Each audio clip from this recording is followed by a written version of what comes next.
tout ça. Donc, ce qui est intéressant, c'est ces rendez-vous qu'on s'est donnés avec les gens, quoi. Que ce soit des rendez-vous sur scène, et que ce soit des rendez-vous... À 56 ans, Patrick Fiori a bouleversé la France entière en brisant le silence sur un secret enfoui depuis des années. Un secret que même ses proches n'auraient jamais imaginé. L'artiste, connu pour sa voix puissante et son image irréprochable, a laissé échapper une vérité qui a glacé ses fans, provoquant une onde de choc dans les médias et sur les réseaux sociaux. Ce qui devait être une simple interview s'est transformé en un moment d'une intensité rare, un tremblement de terre émotionnel où chaque mot pesait comme une révélation. Dès les premières secondes, les téléspectateurs ont compris qu'ils assistaient à un tournant dans la vie du chanteur. Le regard grave, la voix légèrement brisée, Patrick Fiori a dévoilé un pan méconnu de son intimité, évoquant la face cachée de sa femme, longtemps restée dans l'ombre. L'émotion a envahi le plateau, les journalistes figés, incapables de détourner les yeux, pendant que les réseaux explosaient de réactions, mêlant compassion, stupeur et incompréhension. Dans les minutes qui ont suivi, des milliers de messages ont afflué, certains saluant son courage, d'autres exprimant leur désarroi face à ce qu'ils venaient d'entendre. Les images ont fait le tour des chaînes d'information, reprises en boucle, disséquées, commentées, amplifiant encore le mystère et la tension autour de cette confession inattendue. La France entière semblait suspendue à ses lèvres, cherchant à comprendre comment un couple si discret, si admiré, pouvait cacher une histoire aussi lourde. Des personnalités du monde artistique ont réagi à chaud, évoquant un homme sincère, meurtri, mais déterminé à ne plus vivre dans le mensonge. L'émotion brute de ces mots a touché une corde sensible chez des millions de personnes, réveillant un torrent de souvenirs, de doutes et de réflexions sur l'amour, la loyauté et les apparences. Ce moment, gravé dans la mémoire collective, marque un avant et un après dans la carrière de Patrick Fiori, celui d'un homme qui, à 56 ans, a choisi de tout risquer pour dire la vérité, quoi qu'il en coûte. Ce soir-là, sous les lumières des studios de télévision, Patrick Fiori a laissé tomber le masque. Derrière son calme apparent, on percevait une tension contenue depuis des années, une vérité trop lourde pour rester cachée plus longtemps. Ces mots ont jailli avec la précision d'une lame et la douleur d'un aveu qu'il aurait voulu éviter. Il a parlé d'une femme qu'il a aimée passionnément, d'une complice de vie avec qui il partageait tout, mais dont il découvrit un jour un visage qu'il ne connaissait pas. Les téléspectateurs se souvenaient encore de leurs apparitions parfaites, des photos de famille au bord de la mer, des regards tendres sur les tapis rouges. Mais derrière ces images de bonheur se cachait un secret bien plus sombre. Depuis quelque temps, des murmures circulaient dans le milieu artistique, des regards échangés lors d'événements officiels, des absences inexpliquées, des messages énigmatiques publiés sur les réseaux sociaux. Peu y prêtaient attention, pensant à des rumeurs sans fondement. Pourtant, tout prenait un sens nouveau après cette révélation. Dans un souffle, Fiori a évoqué la double vie de celle qu'il croyait connaître, une réalité qui s'était imposée à lui sans qu'il puisse l'empêcher. Le public a eu la sensation d'être témoin d'une scène intime, presque volée, où un homme posait enfin les mots sur une douleur longtemps dissimulée.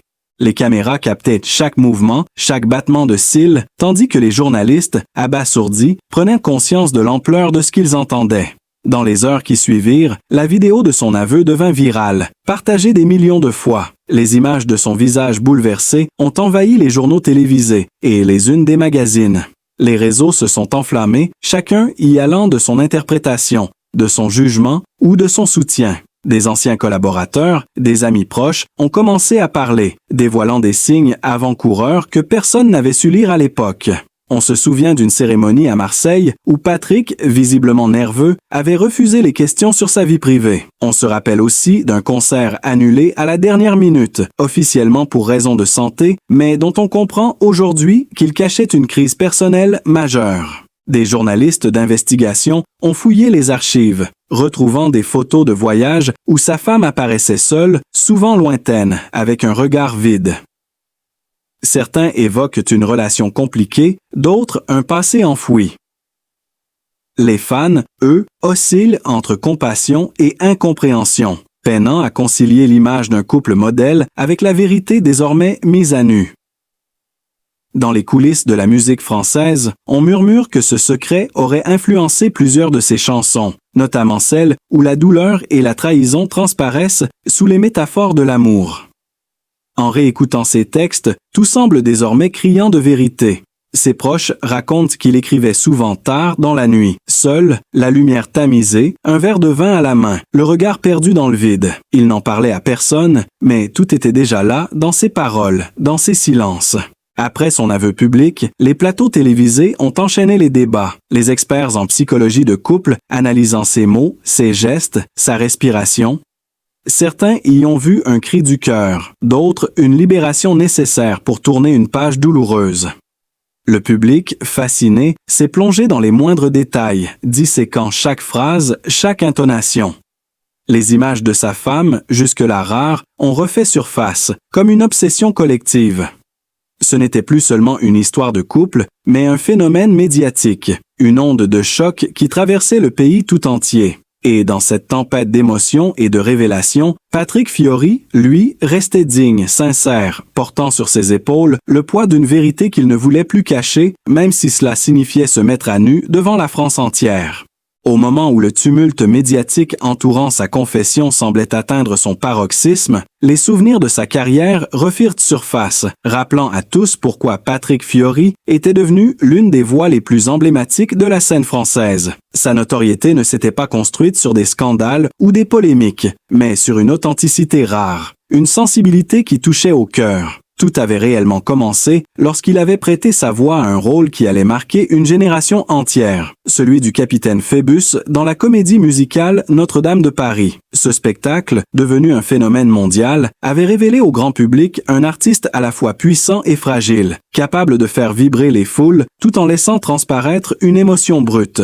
Ce succès monumental l'avait propulsé sous les projecteurs, le transformant en idole populaire, en symbole d'une France romantique et passionnée. Les images de cette époque montrent un jeune homme habité, au regard intense, interprétant ses chansons comme s'il y mettait toute sa vie. Son interprétation de Belle, aux côtés de Daniel Lavoie et Garou, reste encore aujourd'hui gravée dans la mémoire collective. Cette chanson, devenue un hymne, avait transcendé les frontières et les époques, et marqué la naissance d'une étoile. Après ce triomphe, Fiori avait enchaîné les albums à succès, chacun porteur d'une part de son âme. Des titres comme « Que tu reviennes » ou « Les gens qu'on aime » résonnaient avec sincérité et profondeur, rappelant l'homme derrière l'artiste. Sur scène, il ne chantait pas pour séduire, mais pour transmettre, pour raconter. Chaque concert devenait un moment suspendu, où le temps semblait s'arrêter. Ceux qui ont eu la chance d'y assister se souviennent de cette intensité presque palpable, de cette voix qui enveloppait le public dans un mélange de douceur et de puissance. Les critiques parlaient d'un interprète à fleur de peau, d'un chanteur qui ne trichait jamais. Même dans les périodes de doute, il restait fidèle à lui-même, refusant de céder à la superficialité du show business.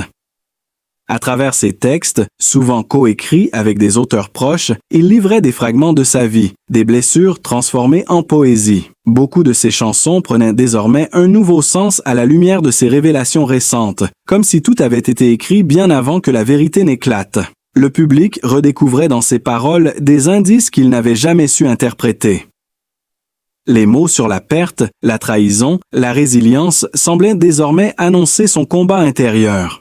Les émissions spéciales consacrées à sa carrière multipliaient les rediffusions d'archives, les extraits de concerts où l'émotion débordait, les interviews où il parlait d'amour avec des phrases simples mais chargées de sens.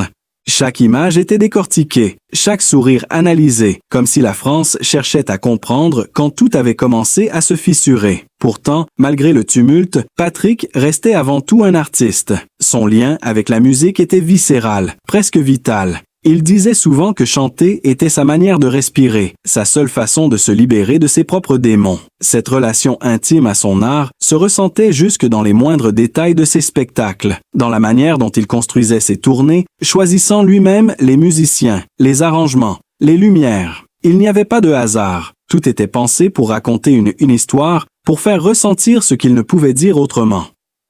Et c'est peut-être là que résidait sa force, dans cette capacité à transformer la douleur en beauté. Le silence en mélodie. Les années ont passé, mais son empreinte sur la chanson française demeure intacte.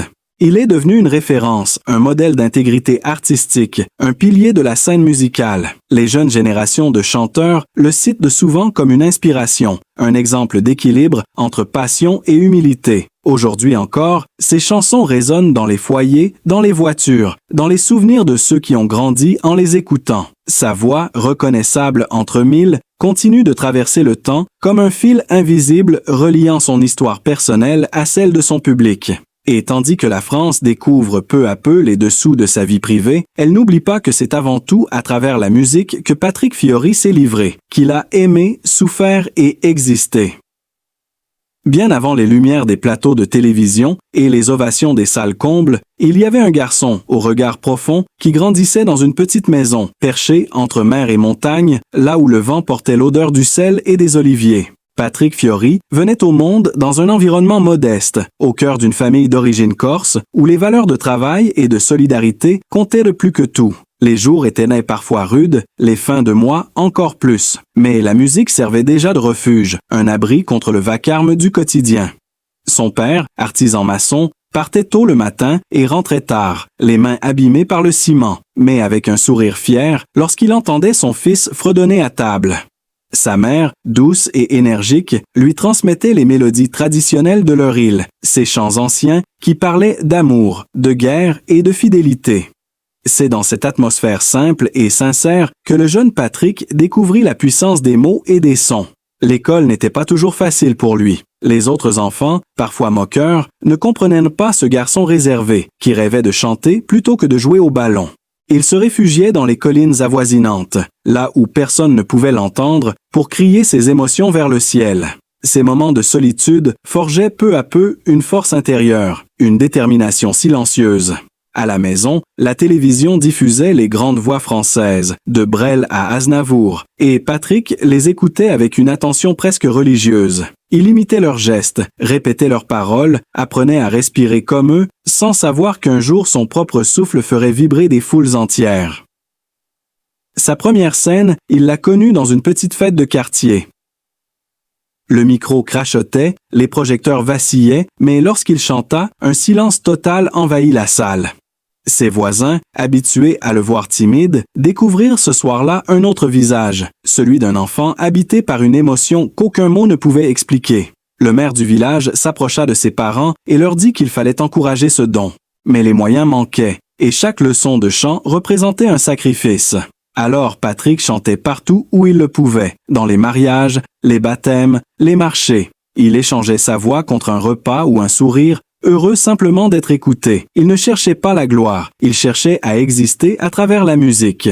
Les années suivantes furent marquées par des épreuves silencieuses. Les doutes, la peur de ne pas y arriver, la fatigue d'un monde qui ne laissait pas toujours de place aux rêveurs. Mais chaque obstacle semblait renforcer sa volonté. Sa famille, malgré les difficultés, ne cessa jamais de croire en lui. Son père, discret mais fier, l'accompagnait parfois aux concours locaux, observant ce fils qui transformait la douleur en beauté. À 16 ans, Patrick remporta son premier tremplin musical à Marseille. Ce fut une révélation. Pour la première fois, il sentit que son rêve pouvait devenir réalité. Il quitta alors l'école pour se consacrer entièrement à la musique. Le chemin fut long et semé d'embûches. Les studios parisiens lui fermaient souvent leurs portes.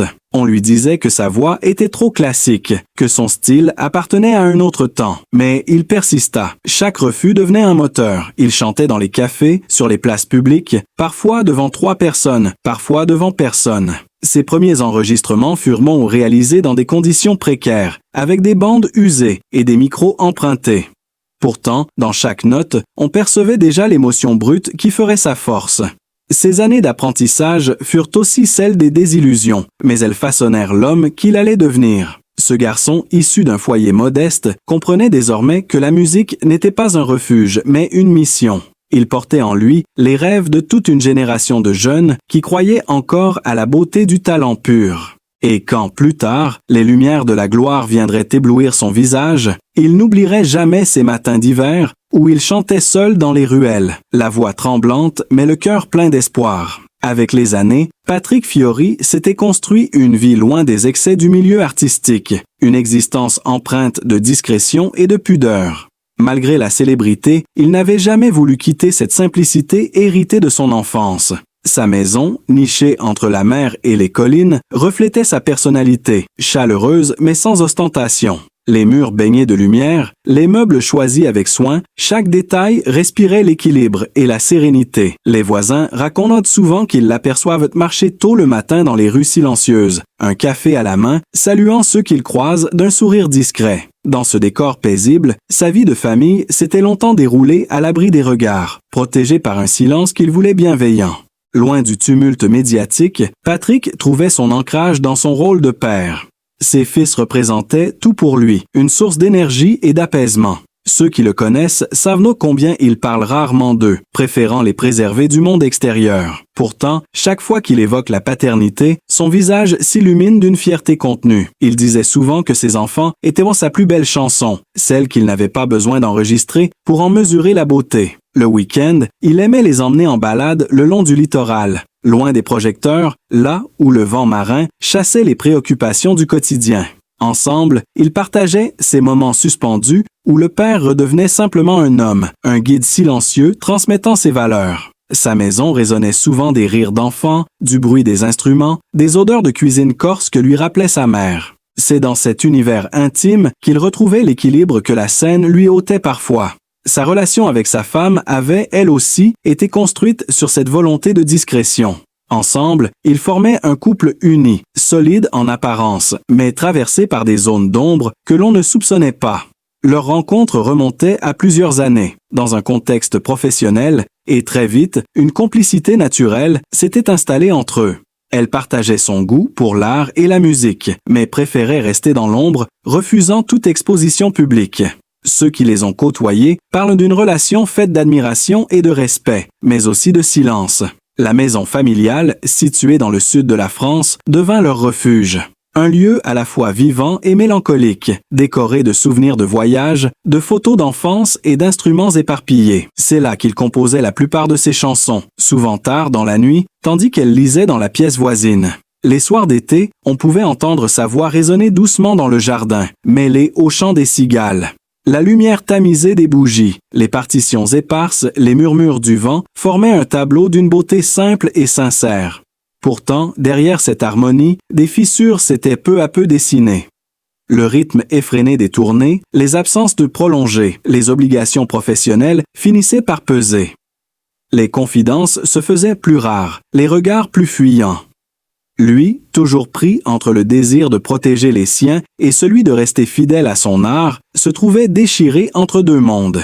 Elle, de son côté, supportait difficilement la pression médiatique qui entourait son mari, malgré son refus de s'y exposer. Leurs échanges devenaient plus distants. Les non-dits s'installaient. Mais jamais Patrick ne cessa d'essayer de préserver ce qu'ils avaient construit. Il aimait cette femme pour son mystère, pour sa force tranquille, pour sa façon de comprendre sans parler. Lorsqu'il rentrait de tournée, il retrouvait dans son regard un apaisement que la scène ne pouvait lui offrir. Leur maison devint le témoin silencieux de cette dualité, abritant à la fois les éclats de rire et les tempêtes intérieures. Même dans les moments les plus difficiles, il refusait d'exposer leur fragilité au grand jour.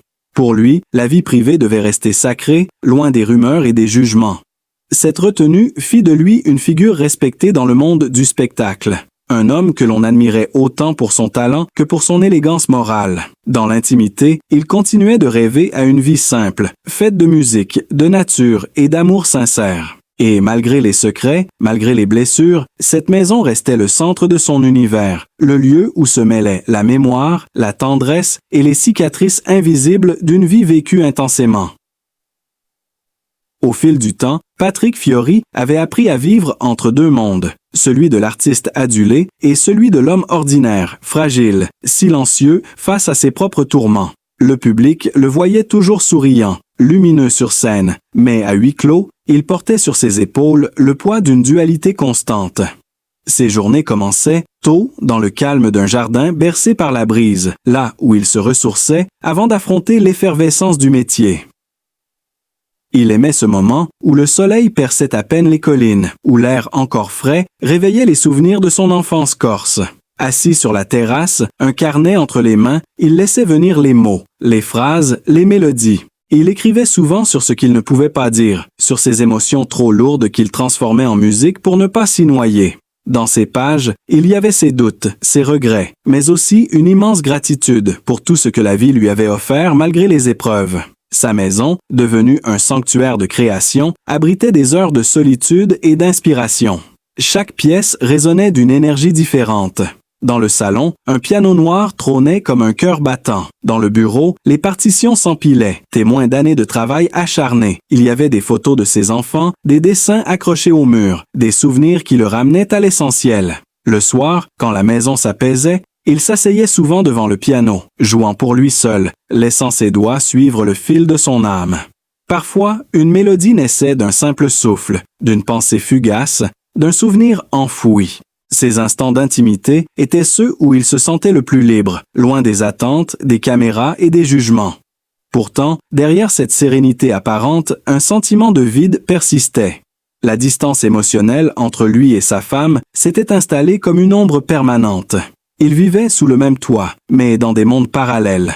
Les conversations devenaient rares, ponctuées de silence où chacun cherchait les mots justes sans jamais les trouver. Lui tentait de reconstruire un lien à travers la musique, espérant que ses chansons puissent dire ce que la parole refusait. Mais parfois, les mélodies, si belles soient-elles, ne suffisaient plus. Ses amis les plus proches, ceux de toujours, avaient remarqué le changement. Patrick, autrefois expansif et joyeux, s'était peu à peu refermé. Il sortait moins, se confiait encore moins. Quand il le croisait, il esquivait les questions personnelles par un sourire poli. Mais ses yeux trahissaient la fatigue d'un homme qui se battait intérieurement pour ne pas tout laisser s'effondrer. Certains soirs, il s'isolait au studio, prétextant des enregistrements, alors qu'il cherchait simplement à retrouver un peu de paix. Ces moments de retraite lui permettaient de réorganiser ses pensées, de comprendre ce qu'il voulait vraiment pour la suite de sa vie. La musique devenait une confession silencieuse. Chaque chanson était un fragment de vérité caché, un cri dissimulé sous les accords. Le public, sans le savoir, entendait dans ses nouvelles compositions les échos de cette douleur muette. On y percevait une mélancolie plus profonde, une fragilité plus humaine. Les critiques saluaient cette sincérité, sans imaginer à quel point elle lui coûtait. En dehors de son cercle intime, peu savaient combien Patrick tenait à préserver ses racines. Chaque été, il retournait en Corse, là où tout avait commencé. C'était sa manière de retrouver l'équilibre, de renouer avec la terre, les visages familiers, le parfum des figuiers et le bruit de la mer contre les rochers. Dans son village natal, il n'était plus la star, mais simplement Patrick, le fils du maçon, le voisin qui s'arrêtait pour discuter sur la place du marché. Il retrouvait là une forme d'authenticité perdue. Ses enfants adoraient ces séjours. Ils couraient sur la plage, riaient avec leurs cousins, découvraient les lieux où leur père avait grandi. Ces moments familiaux, simples mais précieux, réparaient un peu les fissures du quotidien. Sa femme, bien que plus distante, l'accompagnait parfois, retrouvant dans cette île sauvage une quiétude rare. Mais même sous le soleil brûlant de la Méditerranée, l'atmosphère demeurait fragile, comme suspendue à un fil. Malgré tout, Patrick refusait de renoncer à ce qu'il avait bâti. Il croyait encore à la possibilité de se reconstruire, de retrouver la confiance et la complicité d'autrefois. Dans ses rares confidences, il parlait de pardon, de seconde chance, de l'importance de ne jamais laisser la rancune effacer les souvenirs heureux. Il continuait de composer, de chanter, de croire que la musique pouvait guérir, même les blessures invisibles. Ses proches disaient qu'il n'avait jamais cessé d'aimer, qu'il aimait différemment, avec la patience et la douleur de ceux qui ont compris la valeur du silence. Les mois passaient, et Patrick Fiori avançait dans une sorte de clair-obscur émotionnel, partagé entre la douceur des souvenirs et la lourdeur des vérités qu'il portait désormais. Chaque jour était une bataille silencieuse entre la nostalgie et la résilience. Le public, toujours fidèle, continuait de lui tendre les bras, sans savoir que derrière ses sourires bienveillants se cachait un homme en pleine reconstruction. Il se réfugiait de plus en plus dans son art, comme pour s'y dissoudre entièrement. Son studio, devenu un sanctuaire de sons et d'ombres, l'accueillait souvent tard dans la nuit. Il y restait des heures, parfois sans allumer la lumière, laissant la mélodie le guider là où les mots refusaient d'aller. Il enregistrait seul, sans technicien, sans témoin, avec pour seule compagnie le silence et la vérité. Les premières notes qui en sortaient étaient empreintes d'une profondeur nouvelle, celle d'un homme qui n'avait plus rien à prouver, seulement quelque chose à dire. C'est dans cette période de transition qu'il trouva la force de replonger dans le contact humain. Les rencontres avec son public, les échanges après les concerts, les lettres reçues de fans lui rappelaient qu'il ne chantait pas seulement pour lui. Chaque message, chaque regard reconnaissant était un baume sur ses blessures. Il comprenait peu à peu que la douleur qu'il avait vécue pouvait devenir une force, un moteur de partage. Ses chansons prenaient une autre dimension, comme si elles parlaient désormais à ceux qui traversaient, eux aussi, des tempêtes invisibles. Ses amis artistes racontaient qu'il avait changé, qu'il semblait plus calme, plus posé, presque apaisé. Il ne parlait plus de réussite, ni de carrière, mais de paix intérieure. Il voulait réapprendre à vivre simplement, à goûter au petit bonheur oublié. Un matin, il décida de rénover une vieille maison sur les hauteurs de Marseille. Aujourd'hui, Patrick Fiori incarne bien plus qu'un chanteur à la voix inoubliable. Il est le symbole d'une vie traversée par la lumière et l'ombre, d'un homme qui a su se relever sans jamais perdre sa bonté. Derrière chaque note, il y a une histoire, une cicatrice transformée en émotion pure. Il a prouvé que la force ne réside pas dans la perfection, mais dans la capacité à aimer malgré les blessures. Son parcours inspire ceux qui doutent, ceux qui ont connu la perte, ceux qui cherchent encore leur place. En lui, la France reconnaît un artiste vrai, un cœur immense, un être de courage et de dignité. Si vous avez été touché par son histoire, par sa sincérité et son humanité, montrez-le en laissant un like, partagez cette vidéo avec ceux qui croient encore à la beauté des âmes fortes, et abonnez-vous pour continuer à suivre cette aventure humaine et musicale exceptionnelle. Parce qu'au fond, Patrick Fiori nous rappelle à tous qu'il suffit d'une voix, d'un regard et d'un peu d'amour pour rallumer la lumière.